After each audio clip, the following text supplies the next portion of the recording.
Hoy hablaremos de las bilocaciones de Sor María de Ágreda y de los embustes de Sor Patrocinio, dos monjas con sus historias. Empezaremos por la primera monja. María Coronel y Arana, más conocida como María de Jesús de Ágreda, nació el 2 de abril de 1602 en Ágreda. Sor María de Jesús se dedicó a una vida de pobreza, ayunos y penitencias.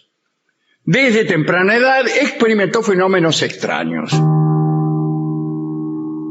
Parece que tenía el poder de bilocarse, es decir, podía estar en dos lugares al mismo tiempo. ¡Qué bueno es! Es lo que todos hemos soñado. Pero escúcheme, ¿en forma física? ¿Con cuerpo? Estamos hablando todo Sí, real. forma física. No, porque por ahí ella puede estaba aquí y en San Telmo. En el bar de... Aquí estamos ahora en el centro. Sí. Bueno, ella estaba, vamos a poner más lejos todavía para hacerlo más Sí, difícil. porque en Morón, Bien. en dos lugares. Y hay testigos. Claro. Bueno, yo la he visto a tal hora en Morón, yo la he visto a la misma hora, la vi, pero en el centro. Esto es la primera vez que escucho. Cuidado, usó ese don, ¿para qué? No para hacer chistes como otro cualquiera. Claro, como lo haremos nosotros. Claro, esta monja utilizó el poder de la bilocación para evangelizar a los indígenas mexicanos sin tener que mover un dedo, dice. En realidad por ahí sí tenía que mover un dedo, pero sin tener que viajar a México.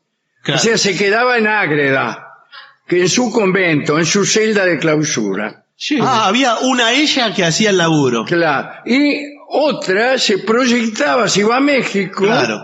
y incluso a Arizona, a Texas, Sí. y convirtió a la fe a casi 80.000 almas, para no hablar de los cuerpos. Sí. Según cuentan en sus apariciones, ella enviaba a los indios a pedir el bautismo a los misioneros franciscanos que estaban allá. Los indios iban y le decían a los misioneros, escúchame, aquí se presentó una señora así, así, que se llama así, así, y nos dijo que viniéramos para que usted nos evangelizara. ¿Y qué decían los tipos? Sí, cómo no, cómo no. Y ahí fue, donde empezó la fama. La misma María cuenta en su biografía que se bilocó más o menos unas 500 veces. Increíble. 500 veces son 1.000 lugares. Sí, bueno, claro, sí. No puede ser el mismo lugar. No, ¿cómo se va a bilocar en el mismo lugar? No, vale. digo varias veces. No, 500 veces que estaba aquí y en México al mismo tiempo. Cuando era niña, María era muy enfermiza, ¿no? Y de adulta también tuvo mala salud. Probablemente a causa de sus ayunos. Se alimentaba muchas veces solo con pan. Claro. Esto lo sabe cualquiera. Y sí, es muy lo sabía Aldous Huxley. Las harinas. Claro, que no solo las harinas, sino que comer poco es una forma de buscar otro tipo de conciencia. Sí, alucinaciones, Exactamente. estados mentales alterados. Las monjas de su convento, Borón, aseguran haberla visto también levitar. Ah, bueno, Ya, pero... O sea, ya estamos para cualquier se cosa. iba para arriba cual suspiro de buzo. Sí. Ella dijo que sentía una inmensa alegría cada vez que entraba en trance, aunque después le costaba mucho despertar, porque quedaba medio aturdida. Sus bilocaciones comenzaron a suceder entre 1620 y 1621. Al parecer eran los ángeles quienes la trasladaban a tierras americanas para su labor evangelizadora.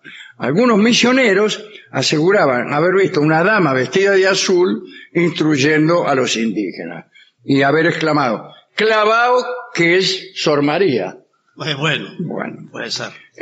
la descripción que daban los misioneros encajaba con lo que contaba María. Es decir, el paisaje era el mismo. La Inquisición se puso a investigar. Muy bien. Muy bien. Entrevistaron a la monja en su convento de Ágreda y ella confirmó que se había bilocado muchísimas veces y dio detalles de cómo vivían los indígenas y cómo era el paisaje americano. Y Tal se cual. comprobó que eran exactas las descripciones. Bueno. La tipa le dijo, los indígenas viven así, se visten escuetamente y viven en poblados también muy escuetos. Justo. No, bueno, igual Bueno. es muy general. Paisaje americano como es, praderas, montañas, Bueno, pero eso es muy ambiguo. ríos. No, los de la Inquisición no podían contener bueno. su estupor Bueno, pero- al ver la precisión con que había descrito. Bueno, No, bueno, no sé si la tan cosa. preciso. Así que hicieron un informe favorable a la monja. Y con 25 años nada más, fue nombrada abadesa del convento franciscano de Ágreda. Bueno. Además, Sor María escribió La mística ciudad de Dios, donde narra la vida de la Virgen María. Es una obra que se tradujo a 20 lenguas y tiene 200 ediciones. No era una letrada, pero leía mucho. Dicen que era inteligente, que sus textos son ricos en recursos literarios. Sor María de Jesús fue espía. ¿Qué mejor para un espía que poder estar en dos lugares Sí, al mismo tiempo? sí. Y consejera en asuntos de Estado del rey Felipe IV. Y se comunicaba con el monarca a través de correspondencia, lo cual me llena de estupor. ¿Por qué? Y Porque, si tenía el poder claro, de la bilocación, ¿para qué demonios precisaba La recurrir al correo? Es sospechoso. Se proyectaba ella misma y listo. Sí, es Bueno, verdad. sin embargo, quedaron unas 300 cartas. En esa correspondencia, Sor María le contó al rey que ella viajó incluso al purgatorio. Describió al purgatorio de la siguiente manera: una cueva muy grande llena de fuego. Claro, estuvo ahí. Bueno, No, bueno. bueno, no sé, es muy general todo lo que dice. Felipe el rey usó estas dotes adivinatorias de Sor María en sus batallas. Ella le anticipó que obtendría la victoria en la conquista de la ciudad de Lérida y también con el arrebatamiento a las tropas francesas de las ciudades de Barcelona, Balaguer, otra ciudad. Sor María murió el 24 de mayo de 1665 en Ágreda, fue beatificada y declarada venerable por Clemente X. Esta es la primera de las dos monjitas. Bueno. La segunda, todo lo contrario. ¿Cómo? ¿De que ¿Cómo no, que? no se podía, se dividía? No podía estar en ningún lugar. En ningún lugar. Sor Patrocinio fue otra monja católica que decía tener poderes y también se conectó con la realeza para influir con sus ideas. Se llamaba María Josefa de los Dolores Anastasia de Quiroga. Bueno. Eso es un nombre, ¿eh? Nació en Cuenca, era hija de un alto funcionario de la Casa Real y tuvo su participación en la corte de Isabel II y de Cristina de Borbón. Cristina de Borbón. Ahí viene el asunto de los carlistas, ¿eh? Algún día hablaremos de eso.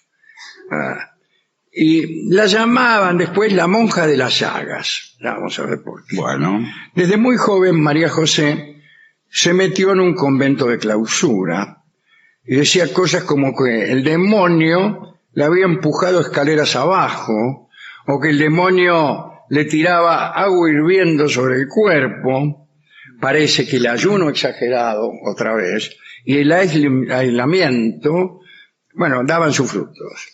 También las penitencias, le gustaban las penitencias. Sí. Metasilicio, autolesiones, bueno.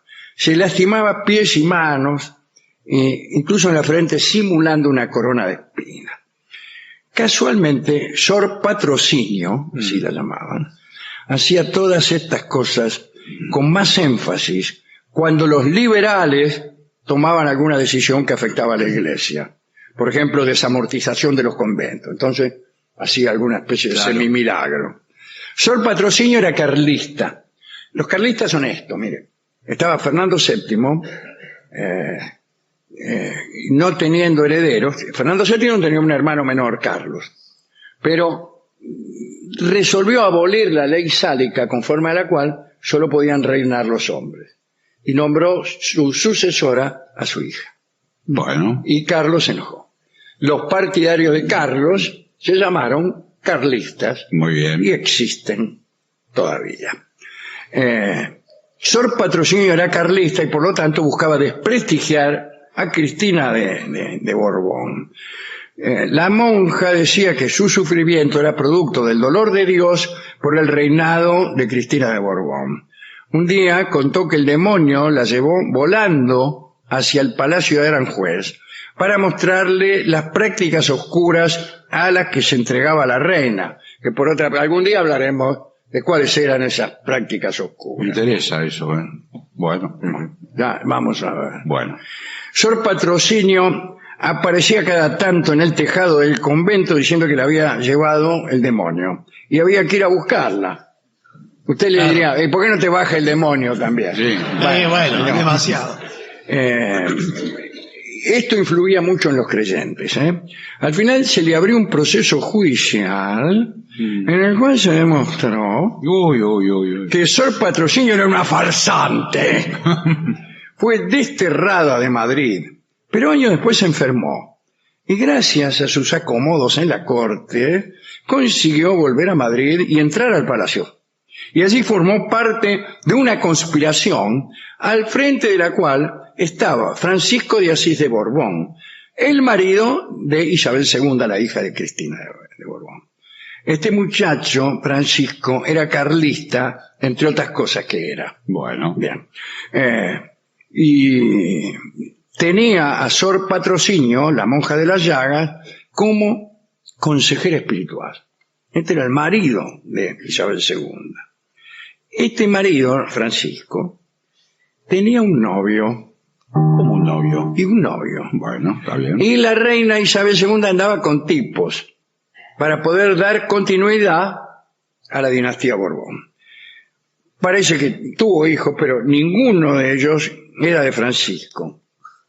Y él lo sabía, pero aceptaba, recibía buenas sumas de dinero por figurar como padre y presentar en la corte a cada hijo que Isabel tenía.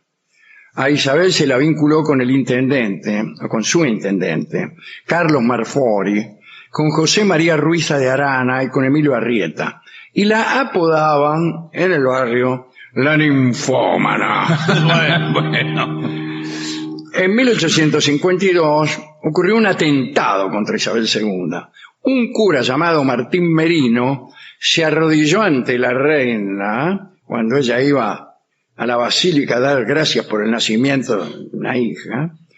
Parecía que el cura iba a pedirle algo, pero sacó un estilete de unos 20 centímetros de su sotana y se lo ensartó en el pecho. Mira el cura. Pero la puñalada no lastimó mucho a la reina, porque tenía un manto grueso bordado de oro, vio cómo son esas cosas. Y las ballenitas de Corsier también la protegieron. Tras el atentado a Isabel, muchos decían que lo ocurrido había sido una conspiración carlista, en la que estaba implicado el rey Francisco, con sus novios, qué sé yo. Estaba implicado también, según decían, el cura confesor del rey y la monja esta, Sor Patrocinio. La musa espiritual. Y aquí la mandaron al destierro a la monja y ejecutaron al cura Merino. Pero luego la reina Isabel la llamó porque le pareció que todas las desgracias de la corte y de su vida eran a causa de su pecado. Esta caía siempre parada. Sí, zafó, ¿eh? Y entonces la vengan, dice que todo, me di cuenta que con todos los novios que tuve, todas estas cosas que dice, en realidad atraje la desgracia sobre el reino. Pecaminosa. No, claro. Entonces Sor Patrocinio dijo, esta es la mía. Y llamó al cura Fulgencio, ¿cómo le va, padre? Que era confesor del rey, y a la monja Sacramento. Parece Sí. dos personajes del barrio. Sí, a una panadería. Claro, para ayudar a la reina en su malestar. Y entre los tres empezaron a calmar la ansiedad de la reina, pero aprovecharon para influir en sus relaciones políticas, aconsejarle lo que debía hacer para librarse del infierno. Isabel les daba guita, les hacía regalos. Con esa guita, Sor Patrocinio puso unas inmobiliarias. Pero Unas inmobiliarias. Nunca me hubiera imaginado una religiosa. Fundó convento. Bueno, son todos negocios de esa naturaleza. Sí. No, señor. Esto continuó hasta la expulsión de los Borbones, provisoriamente, en 1868, y ahí se le terminó el cuento a la monja. Dicen dicen que el cura Fulgencio, la otra monja Sacramento y esta, la Patrocinio, obligaban a la reina, como para hacerle pagar su pecado, a lavar sus ropas. Ah, mire usted. Le hacían lavar la ropa de ellos. Así, a esta penitencia la llamaban la expiación de la ropa sucia.